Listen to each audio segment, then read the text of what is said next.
দেয় না, দুনিয়া কারো সাজ গ্রহণ করে না। যত যত্নই করো না কেন, যত আদর করো না কেন, দুনিয়া লাথি মেরে কবরে পাঠায় দেয়। যাও থেকে ম্যাডাম, যা যাও, শিবগঞ্জ থেকে যা। তোরে কে ধোকা দিল? কে বললো বিল্ডিং এত মজবুত করলে তুই আর মূর্তি না?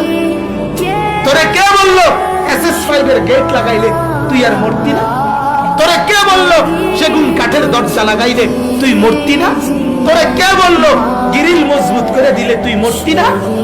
কিরে, কে তোরে বল? দুনিয়া লাথি মারে, যাবে এইবার। আমার কথা কোনোদিন মনে আসে না, আর কবরে আয়। হাদিসের মধ্যে আছে, নাফরমানকে কবরে নেওয়ার পরে কবরের ডান দিকের মাটি বাম দিকে, বাম দিকের মাটি ডান দিকে এত জোরে চাপ মারে, পুরা হাড্ডি মেরুদণ্ড কর্কট সব বাইটা গুড়া গুড়া হয়ে আছে।